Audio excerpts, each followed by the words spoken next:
Today is April 19th. It is episode 15 of the Remy Project, or the Remy Podcast. Both are actually acceptable. It's either way. That's how it started. It fits the acronym. That's how it starts, and it starts with a roll call of Remy and Lord Matthew. Ruben is not here today as he's probably at work, where we're just gonna bash the Mets the whole time. Yeah, we're just gonna talk trash and tell him he would be a good Mr. Met, and then just make bird noises at him like caw caw. That's all you, man. That's all me. Are those not Greg Bird noises? Greg Bird noises from his hospital bed, probably. That is actually the natural cage of a Greg Bird is a hospital room. I did not know that. I think somewhere down you did. But we are not going to take the whole show to bash one of my Nick Johnson-esque Yankees. We're going to actually start off with a story that I didn't hear about. Matt actually brought this to my attention, and it's a feel-good story, would you say? I would think so. A little bit lighter side of baseball's pretty awesome, but kind of some lighter side stuff, I guess. We're not pooping on a rival or our own teams. No. So this guy, Luke Borer, he's a junior at Perrysburg High School, hit the home run cycle. What is a home run cycle, Lord Matthew? Solo home run, 2-run homer, 3-run homer, and a grand slam in the same game, and actually happened in consecutive at-bats for him. Someone pay this kid Chris Davis money. Probably A's Chris Davis money, not Baltimore Oriole Chris Davis money. One is slightly better than the other.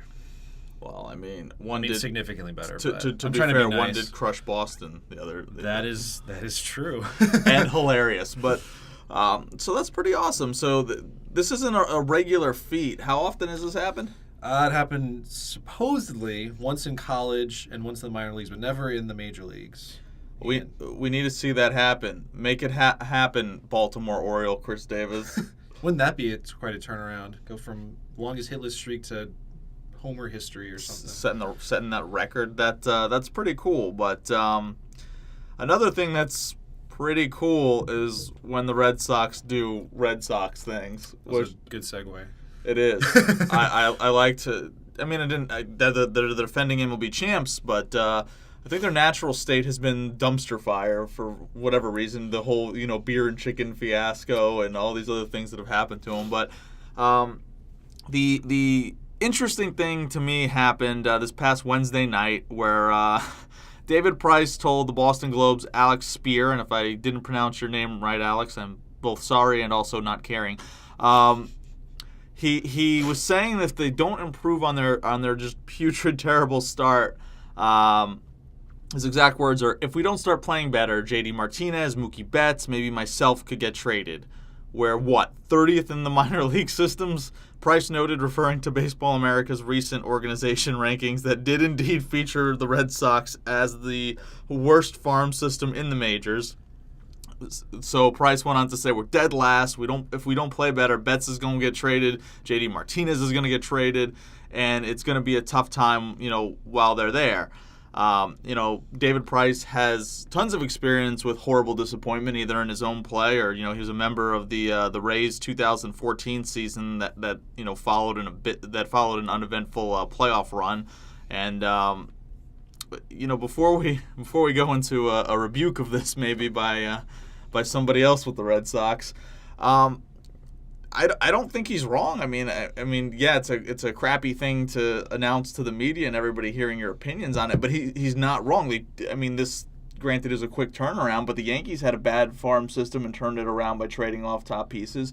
JD Martinez doesn't have much longer there. Mookie Betts has declined signing an extension because he wants to test the free agent market when he's available. I don't think he's wrong. He's definitely not wrong. I think the timing of it, especially with Alex Cora not really saying a whole lot about it.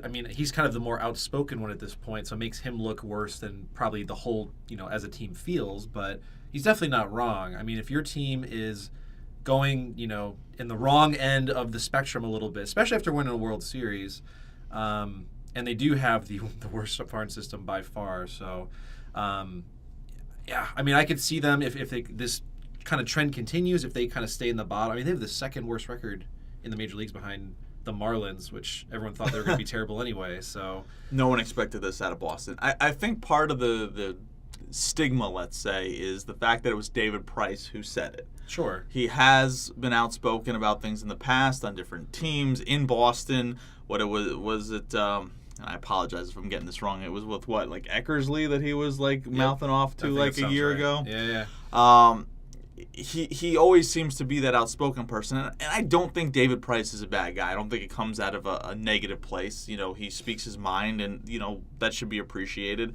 But I think if it was somebody else on the team, if it was Dustin Pedroia, and maybe it would be seen as like a rallying thing. Hey, we got to turn the ship around, or we might lose our best players. It could be perceived as that. So I don't want to, even though I don't like Boston, obviously being a Yankees fan, I don't want to dump on the guy because, that comment, that quote can be interpreted in a bunch of different ways, and I think it was meant to be like, hey, let's light a fire under our rears and get going. Well, I think the mistake he might have made is naming specific players, because that's going to put them in the spotlight. That's going to get people talking about it.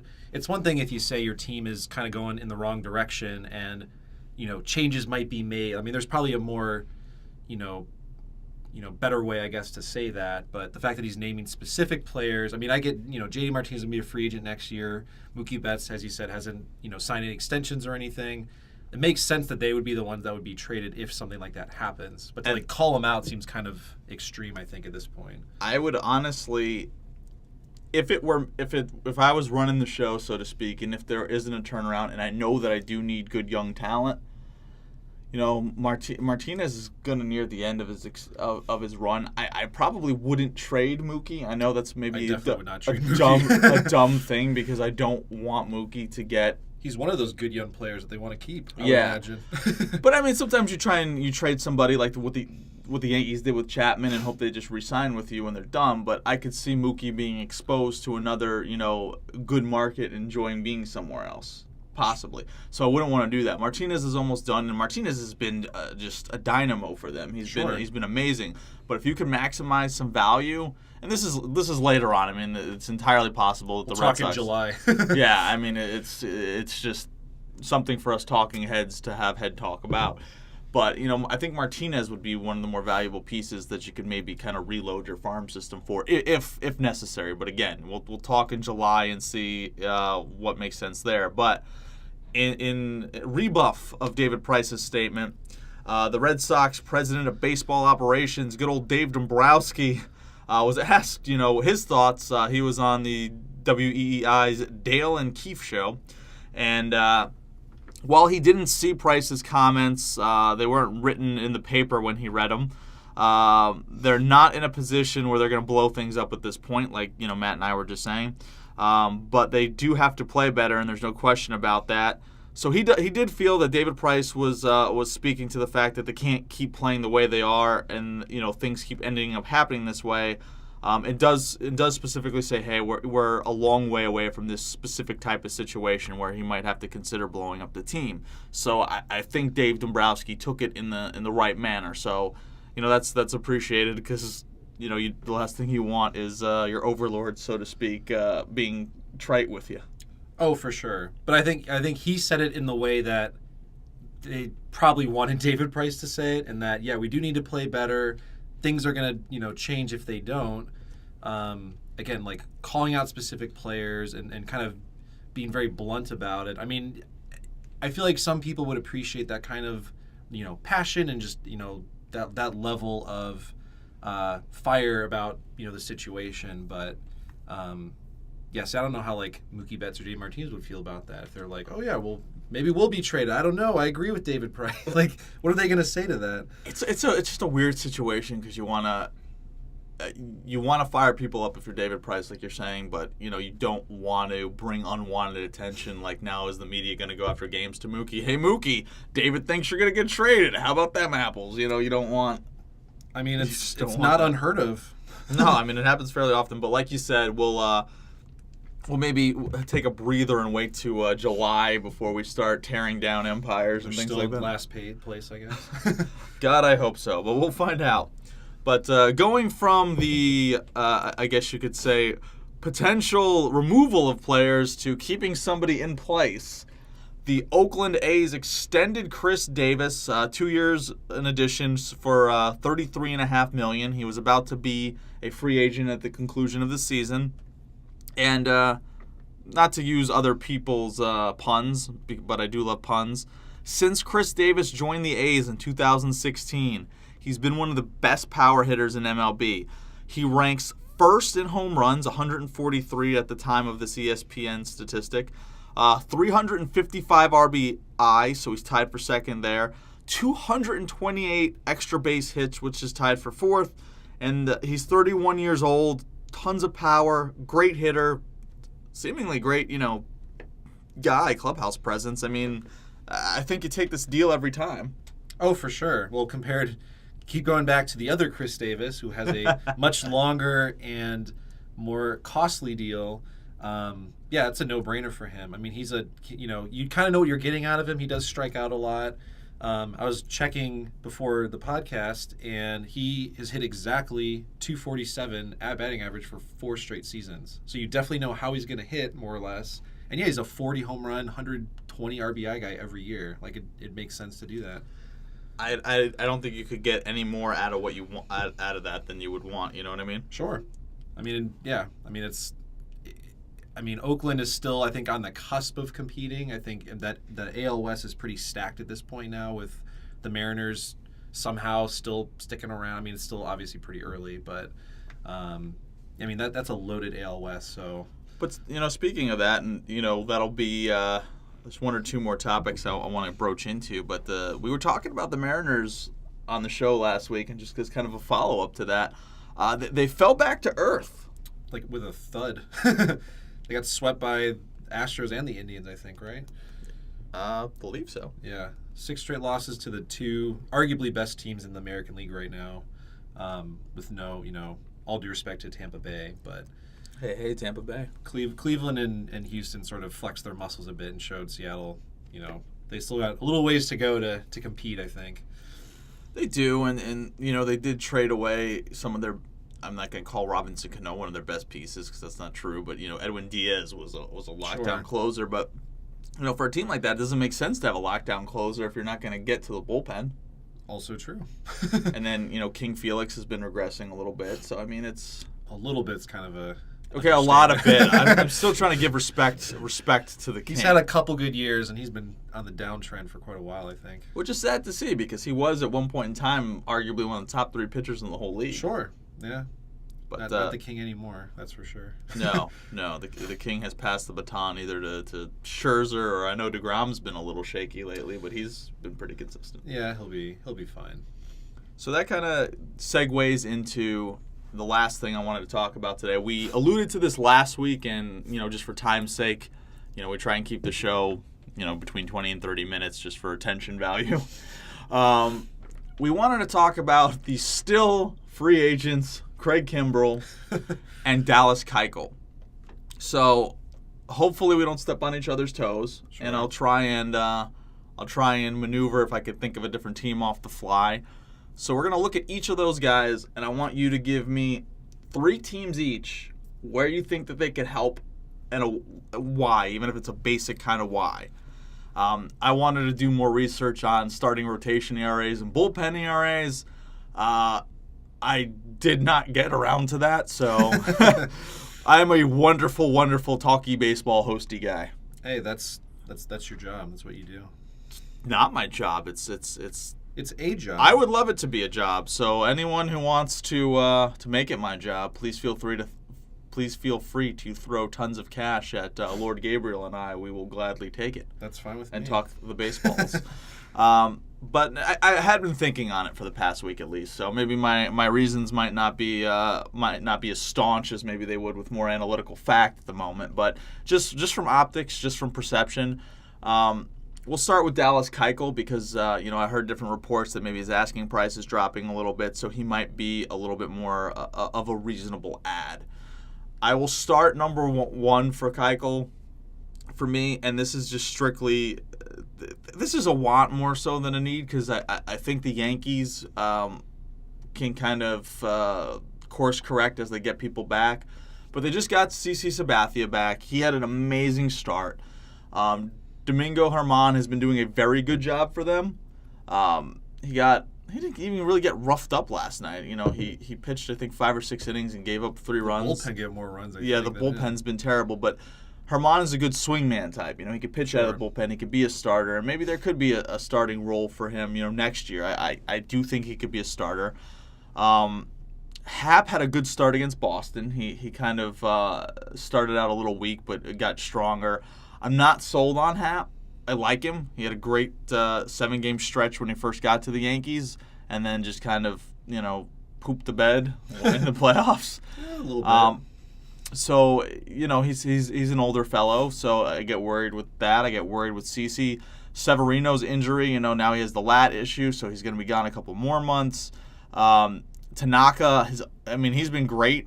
His last start, he was rocky, but he overall the guy to me is not an ace, but as close to an ace as you can be without being one, if that makes any sort of sense.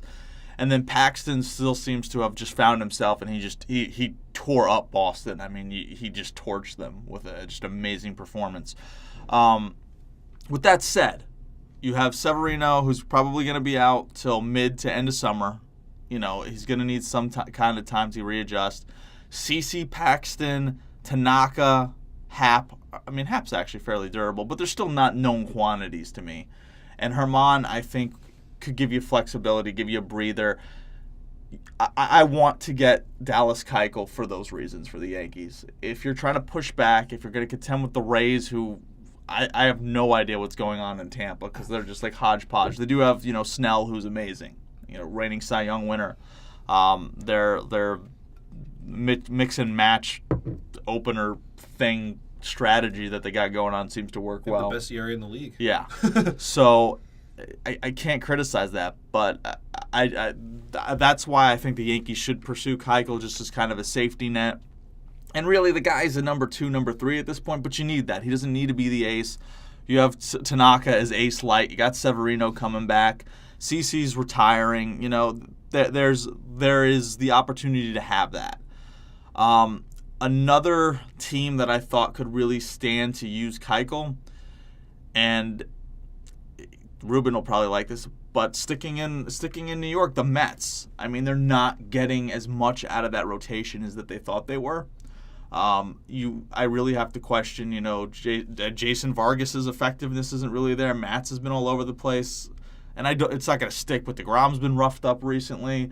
Syndergaard's been good, but I really think if they're going to be serious in this division and have a serious play, that Keuchel really needs to maybe get signed by the Mets. That would help them tremendously. And then my final third one. Really, outside of Aaron Nola, the Phillies, I think, could use Dallas Keuchel because, you know, there's unknown quantities following Nola, really. Arrieta's looked really good this year, though. Has he? Yeah. See, that's why research is key. But that's why I also have Matthew. So Nola. And outside of those two, I would agree. But Arrieta's been up and down a little bit, too, though. Last year, this year he's got like a 2.2 ERA or something. Right, but the guy's only played in, 4 games? Well, yeah, but we're talking super early reactions to the starter's ERA and how they're going to, you know, if it's going to trend one way or another. But Arrieta, if anybody on that team could remain consistent, I mean, Nola's kind of due for regression because he's had an insane year last year. Arrieta's more or less, I wish we had signed him over Darvish for sure. Whirling Darvish? Yeah. And I think that's fair. And hasn't, Erlin? He's been pretty good. Mm-hmm. So, but I just mean in terms of helping push you over the top. Because right now it's going to be a dogfight between the Phillies, the Nationals, the Braves, and the Mets. Oh, for sure. So I'm just saying in terms of being able to push them over with something that's a little bit stronger, too, while giving them some breathing room. So, you know, again, I'm fishing out of my back pocket to have something a little more staunch. I would have probably... Well, maybe if you were going to pick them, I don't know. But, you know, the Red Sox starting rotation has been hot garbage, so I won't get into that. So that's an understatement. But I was just looking at teams that contend and are going to push more for the playoff race while Keuchel's getting cheaper. For Keuchel and Kimbrel, while we're talking about them, it's better to grab them as soon as you can versus, you know, where am I going to be? Yeah. So those are my 3, Yankees, Mets, Phillies. Who you got for Keuchel, Gabes? If you'd asked me like 2 weeks ago, I would have said the Cubs, but I think the rotation's finally turning it around a bit. Quintana's looked better. Hamels has been kind of the more consistent one. Once Lester's healthy again, he'll be good. I mean, they certainly could use him. He would be an upgrade over anyone would be an upgrade over Darvish, I feel like, at this point. But I'm not going to say the Cubs just because I think they're going to hope that there's a turnaround and it was just sort of a fluke, their kind of bad start. The first team I was actually going to say was also the Philadelphia Phillies.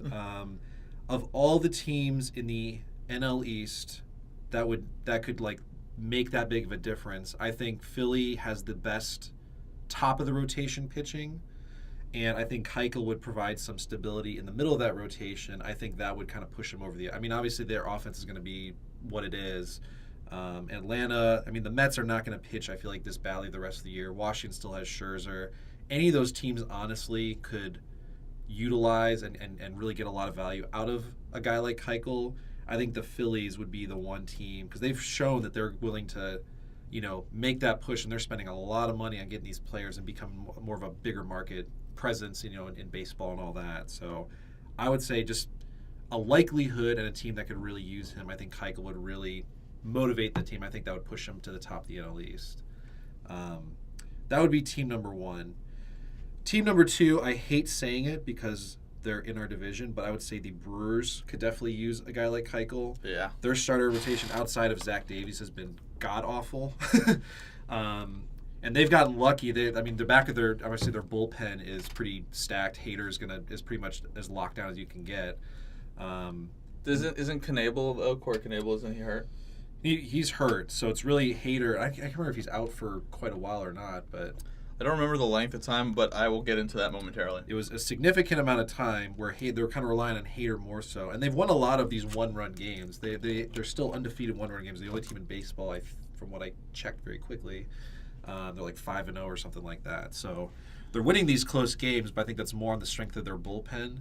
And I'd be worried. Again, sucks saying it because they're in our division, but I feel like that's going to wear down that bullpen long term, and getting a more starter. Even Keuchel is inconsistent as well, but he can at least eat innings and give you a good start every 5 days. So I'd say the Brewers would be a good team to pull him in. Beyond that, though, I don't see why Houston would not want to keep him.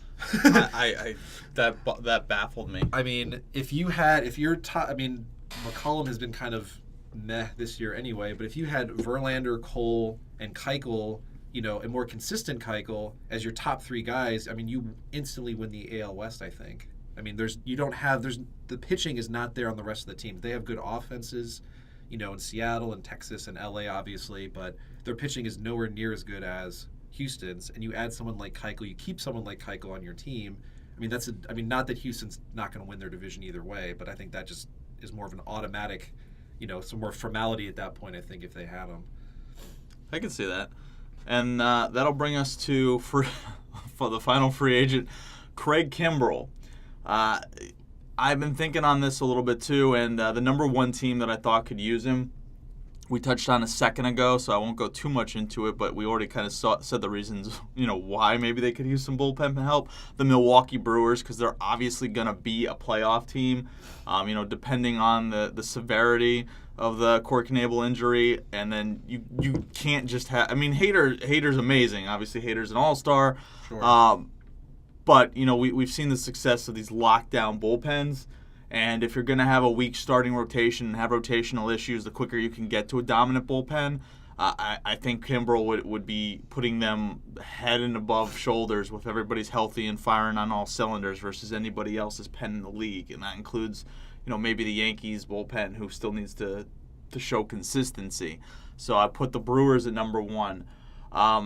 Number two, and you could drop them. I just think familiarity may breed success. The Atlanta Braves. I was just looking at that. You were just looking at it. Pitcher's terrible. Yeah, the Atlanta Braves have a solid offense. They have a good rotation. They just need a lockdown closer, and Kimbrell can give them that. And obviously the familiarity, the homecoming, the pageantry.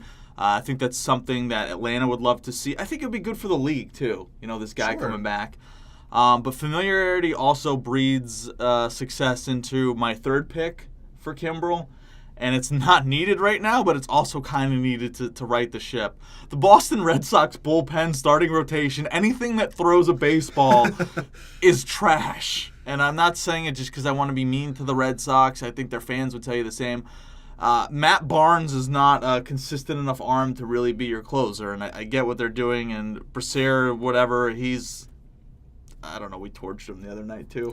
But I think part of the reason, and I know he gave up some runs in the playoffs, and I know, high-end relievers are a unknown quantity because you can be lights out one year and then you could just be getting rocked and shelled the next. But I really think that losing Kimbrell hurt the Red Sox maybe way more than, Dombrowski or anybody would be willing to admit. So I think a reunion would be good. I don't know how likely that is. They've stressed that they don't want to spend the money. Kimbrell wants like a 5-year, $100 million deal. I'm hoping he's coming down on that a little bit for his sake. I mean, his weird chicken wing arm throwing angle thing that he does is not my favorite to watch, but he's effective, and he's arguably, in terms of active closers, the best right now. I would have to say the best, objectively. Sure. So that's mine. I got for Kimbrell, Brewers, Braves, and Red Sox. Who do you got? It's very, very similar, actually. Braves were the first one I was going to mention as well. They really don't have a lockdown closer. I think Minter's got an 8 ERA as a closer. Granted, again, it's very limited, time, pitching and all that. But he's given up a lot of runs in a small data set. But the Braves don't really have anybody else on the roster that can fill in that void. So I'd say the Braves would be I would think the number one team to try to claim him.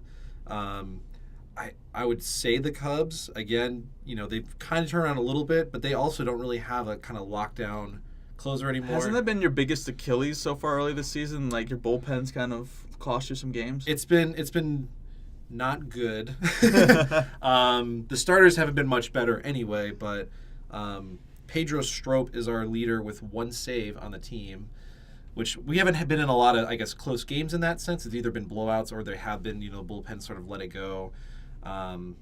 So, I mean, the Cubs, even if it's not in a closer role, just having a player like him on the team. He's going to be the closer if he's on that team. I mean, it's fair. I'm just saying, because I think of teams that, like you mentioned, the Brewers, who have Hader, obviously, he's kind of your guy. But to have Kimbrell as like a setup man almost and have, him and Hader go 8th to 9th inning, like that's almost automatic at that point. Well, I think Hader would be your 8th inning. I don't see Hader having an ego, and I don't see Knebel having an ego. And I'm not saying this in a bad way. I'm not saying this is a knock. Yeah. I'm saying this as a plus. Kimbrell, because of what he's done, has an ego. That's fair. He's going to be your closer. That's his mindset. That's just who he is. Which, if Knebel gets healthy, if you have him, Hader, and Kimbrell as your 7, 8, 9, that's... Well, that's what I'm saying. That helps you run away with the division. But, all right, so you got Braves. You got your Cubbies. Who else you got?